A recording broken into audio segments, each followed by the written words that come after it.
Continuamos con el programa. El tema de la inseguridad sin duda es importante, pero hay otros temas también que queremos abordar con nuestros entrevistados esta noche. Para ello hemos convocado al expresidente del Banco de la Nación y ex vicepresidente del Banco Central de Reserva, el señor Luis Arias Minaya, y esto tiene que ver con la aprobación de una nueva ley agraria que él ha criticado y que reduce los impuestos a las agroexportadoras, algo que, de acuerdo al Consejo Fiscal y a otros economistas especializados, podría afectar incluso y tendría un impacto en la caja fiscal. ¿Cómo está? Muy buenas noches. Bienvenido al programa. Buenas noches, gracias por la invitación. Estaba leyendo un artículo suyo que tiene que ver con las exoneraciones que en su momento se dio a la actividad turística, pero que de alguna manera ya advertían que esto podía ocurrir, es decir, que otros sectores se podían sumar para pedir exoneraciones o rebajas en los impuestos que finalmente pagan al Estado. Eso corrobora su hipótesis inicial, aparentemente. ¿Cuál es el impacto que va a tener esta ley agraria y que puede contrarrestar esos beneficios que nos han dicho va a traer, como la generación de empleo, ¿no? La reactivación de un sector que de pronto necesita un impulso mayor para aprovechar una coyuntura favorable a las exportaciones del sector agrícola?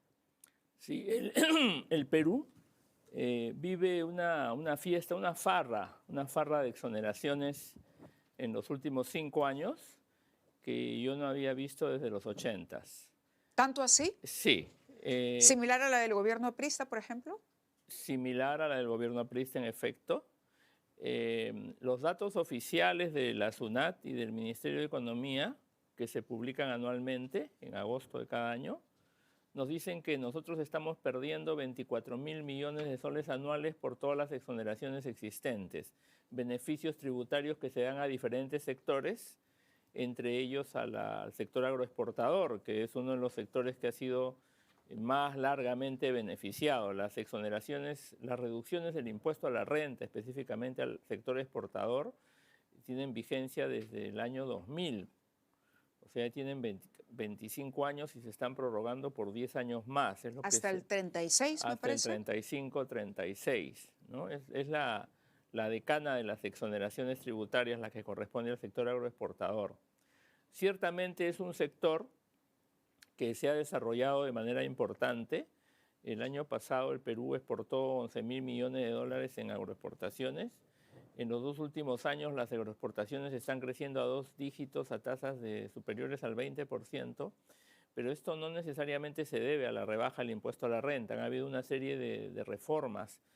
El Estado ha invertido mucho en irrigaciones, el Estado firmó tratados de libre comercio, el rol que ha desarrollado instituciones, entidades del sector agrario como el SENACE, que ha contribuido a abrir mercados. Entonces las exoneraciones no son el factor que explica el crecimiento del sector agroexportador, un sector muy rentable. El costo específico de las exoneraciones al sector agroexportador asciende a 1.000 millones de soles por año. Es más o menos equivalente a lo que se gasta en el programa Juntos o en el programa Pensión 65. Es decir, se podría duplicar el gasto en estos programas si se dejara de exonerar a sectores rentables como el agroexportador. Ahora, hay una crítica que hace además a este gobierno en particular y al trabajo del Ministerio de Economía y Finanzas. Usted dice que el Ministerio de Economía y Finanzas ha cedido frente a estas leyes aprobadas en el Congreso, a estas exoneraciones, y que eso nos va a pasar factura y que va a obligar al próximo gobierno a emprender una política de ajuste. ¿Esto es inevitable? Sí, una de las funciones del Ministerio de Economía y Finanzas es ser guardián de la caja fiscal. Y el Ministerio de Economía y Finanzas durante muchos años ha defendido el principio de no otorgar exoneraciones tributarias de carácter ineficiente. ¿Cuándo cambió la política? Esto es un cambio gradual. Yo diría que empieza con el gobierno de Castillo a partir del año 2021. Durante estos 5 años se han otorgado una serie de exoneraciones por iniciativa del Congreso de la República. Tenemos el caso de la reducción del IGB a los restaurantes y hoteles a la mitad.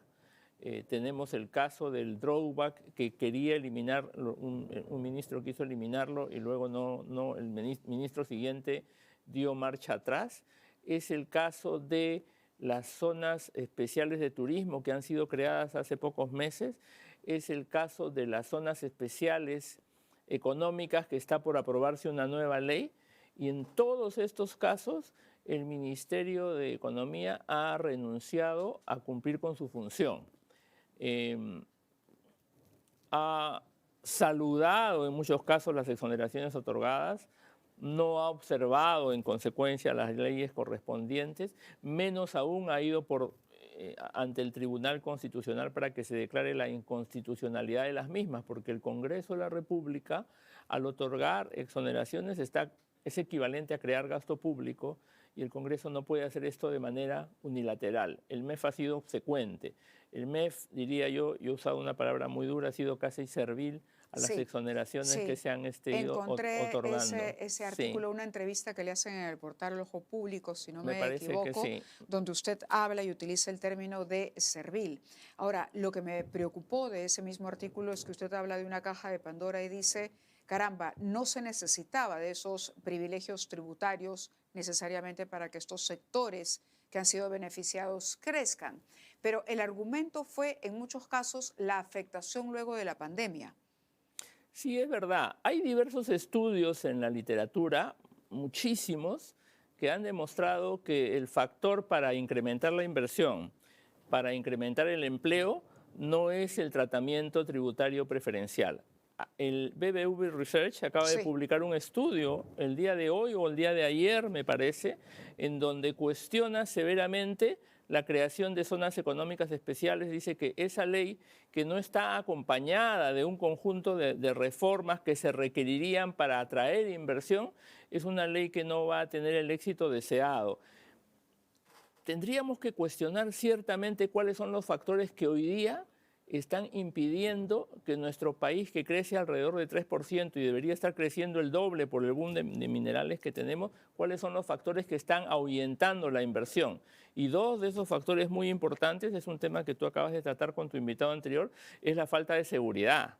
O sea, hoy día hay negocios extorsionados por todo el país, la corrupción. Si nosotros realmente nos focalizáramos en resolver esos dos problemas, atraeríamos mucho más inversión que por la vía de estar otorgando privilegios tributarios a sectores que ya son rentables por sí mismos. No tiene sentido reducir la carga tributaria a sectores con alta rentabilidad y en donde la sola rentabilidad permite atraer inversión y generar empleo.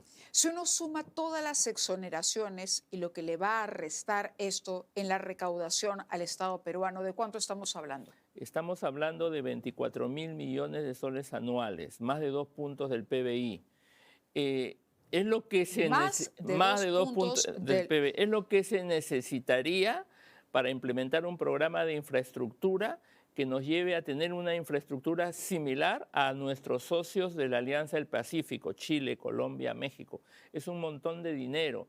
Es superior a lo que se recauda por la actividad minera en el país. O sea, el boom lo estamos, o sea, por un lado recibimos 20.000 millones de soles por minería por buenos precios y eso lo perdemos beneficiando a sectores que no necesitan, en lugar de invertir esa plata en mejorar la infraestructura del país, puertos, aeropuertos, carreteras. Eso es lo que estamos perdiendo. Estamos dejando pasar un boom importante otorgando estos privilegios. Niveles actuales de déficit, dice, insostenibles. El próximo gobierno va a tener que impulsar un ajuste fiscal. ¿Qué significa un ajuste fiscal para el ciudadano de a pie? ¿Qué impacto tiene en la vida, en la economía diaria? ¿Cómo se materializa ese ajuste que, de acuerdo a los pronósticos que usted ha hecho, va a tener que poner en marcha el próximo gobierno? Las finanzas públicas deben manejarse con seriedad, con prudencia, deben manejarse como guardando las distancias, se manejan las finanzas de una empresa o las finanzas de una familia. Los gastos no pueden exceder a los ingresos en un monto considerable, por eso hay una regla fiscal que pone un techo. El Perú en los últimos 3 años no ha respetado esa regla fiscal, probablemente este año tampoco la respete. Entonces, ser prudentes, ser responsables, es que uno no gaste en exceso de lo que recauda. Y Perú recauda muy poco y recauda menos por las exoneraciones que se están otorgando. Sin va a embargo, se nos ¿no? dice que siempre que se le reclama algo al Estado, tenemos la idea, o quizá nos hemos quedado con esta idea, de que plata hay. Plata hay. Es lo que se nos dice, Esa es ¿no? una narrativa Pero falsa, es una narrativa falsa. Es decir, ya no absolutamente. estamos en la situación de decir plata hay. Espaldas financieras tenemos, Hay, hay- ahorros tenemos como país. hay dos tipos de confusiones de aquellos que señalan que plata hay. La primera confusión, y yo se la he escuchado actualmente a candidatos presidenciales, es que creen que las reservas internacionales del Perú, que administra el Banco Central de Reserva y que están en 80.000 millones de dólares, son recursos del fisco, son recursos de los contribuyentes. Nada más falso. Las reservas internacionales son administradas por el Banco Central, son en su mayoría recursos del propio Banco Central y recursos del sector privado. Todos los depósitos en dólares que están en la banca de las personas y las empresas forman parte de las reservas internacionales. Poco o nada tienen que ver las reservas internacionales con los recursos que necesitamos para invertir en infraestructura o en programas sociales. Ese es el primer error.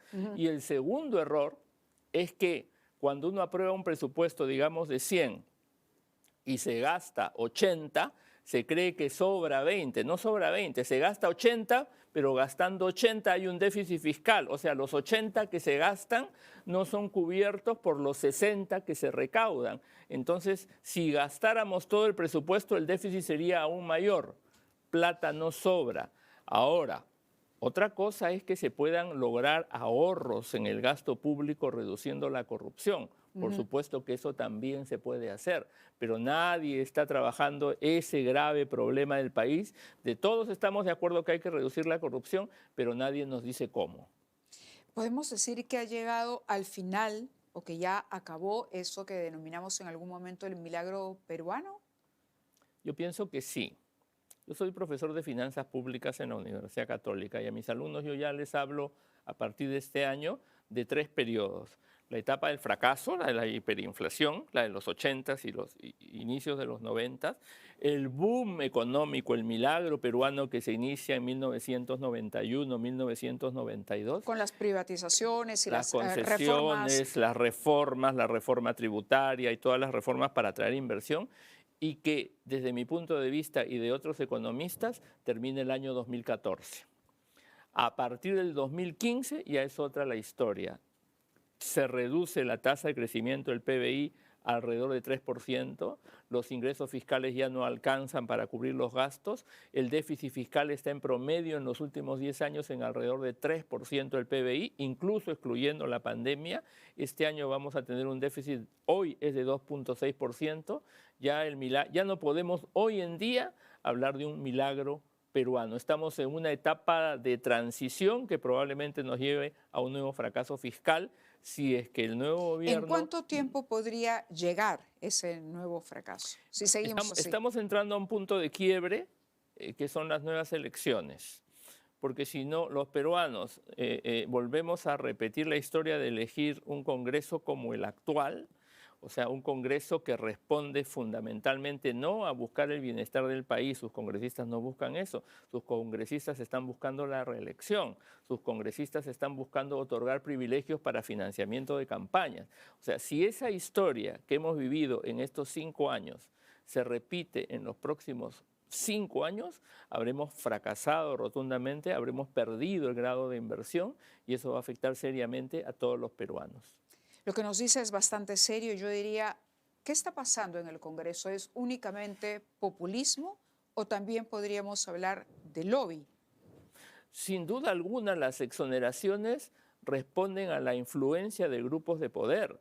O sea, no podemos estar pensando que otorgar exoneraciones a las agroexportaciones, que es un sector súper rentable, obviamente responde al lobby. Reducir la tasa del IGB responde al lobby. Crear zonas especiales de turismo en donde el Ministerio de Turismo por primera vez en la historia fiscal por decreto supremo, va a poder decir en qué zonas los hoteles, las compañías de las agencias de viaje, las empresas de transporte turístico no van a pagar impuesto a la renta, responde al OBIS. La literatura es vasta en esto, en señalar que las exoneraciones tienen tres características.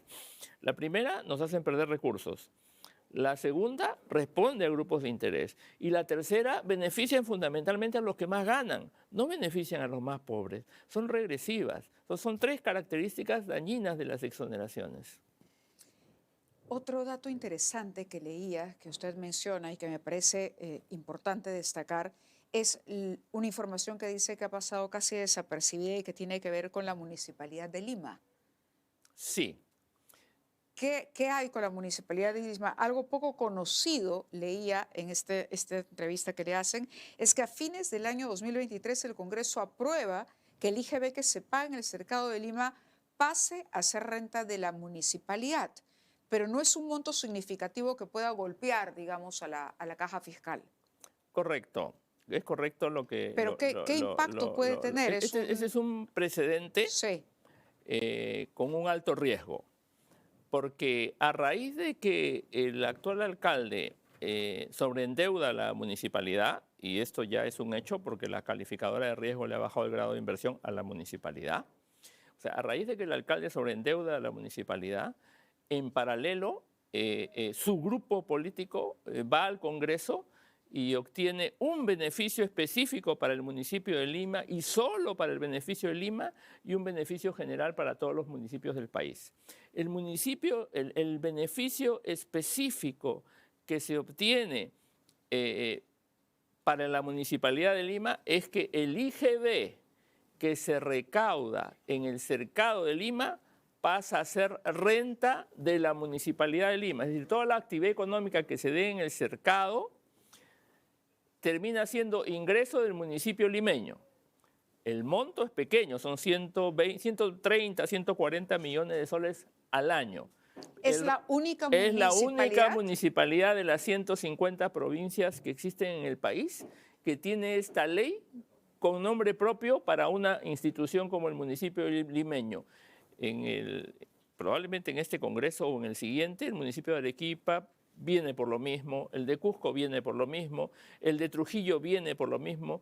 Todos tienen centros históricos. Se supone que debe ser invertido este dinero en centros históricos. O sea, han obtenido una renta para sí mismo. Si esto se generaliza, terminamos municipalizando la recaudación del IGB, que es absolutamente antitécnico porque se pierde el principio de caja única, que no se pierde, se agujerea más, porque el principio ya se perdió. O sea, estamos agujereando la caja del Tesoro Público, otorgando rentas a diestra y siniestra a diversos organismos y a diversos sectores económicos. ¿Qué podría hacer un Ministerio de Economía responsable, iluminado en este último año de gobierno, para tratar de remediar en algo lo que usted ha considerado ha sido una farra fiscal, una fiesta, ¿no? de abrir finalmente o firmar cheques en blanco para muchas cosas que se agravó durante el inicio del gobierno de Pedro Castillo? No. ¿Qué podríamos hacer en este último año de gobierno? ¿Qué podría hacer este régimen para que el impacto no sea tan grande para el próximo gobierno? Yo soy absolutamente escéptico que en este último año podamos hacer alguna reforma interesante para corregir o detener la sangría de la caja fiscal. Sangría, sí, es una palabra fuerte. Es una sangría de la caja fiscal que estamos observando, que no solo se refleja en los niveles actuales de déficit, sino que se refleja en las bombas de tiempo que se están dejando para el siguiente quinquenio. Entonces, cuando yo veo que el actual ministro de Economía celebra que se otorguen exoneraciones a las agroexportaciones, que se les renueve. Cuando yo veo que el actual ministro de Economía no observa en temas de fondo la creación de zonas económicas especiales, no se opone a que el Ministerio de Turismo cree zonas especiales turísticas, retroceda en términos de haber eliminado el drawback. Cuando yo veo todo eso, yo no tengo esperanzas en que el actual ministro o quien pueda reemplazarlo en el último año, haga algo para detener este proceso que estamos viviendo el día de hoy. Le agradezco que haya estado con nosotros, que nos haya hablado con esa crudeza que a veces es necesaria, porque creo que todavía hay la idea de esa bonanza económica, pero que sin darnos cuenta y en base justamente a estos intereses particulares, intereses políticos, ha empezado a minar esa responsabilidad que caracterizó a la economía peruana y que nos convirtió en un país modelo precisamente. Un país austero que sabía llevar sus cuentas en orden, un país que podía acceder a créditos baratos en caso de emergencias. No quiero pensar que ocurra una nueva emergencia y que no hayamos enderezado el camino. Pero gracias por estar con nosotros esta noche. Gracias por la invitación. Gracias. Y gracias a ustedes también por acompañarnos una noche más en el programa. Nos vamos, que tengan un estupendo fin de semana. Regresamos.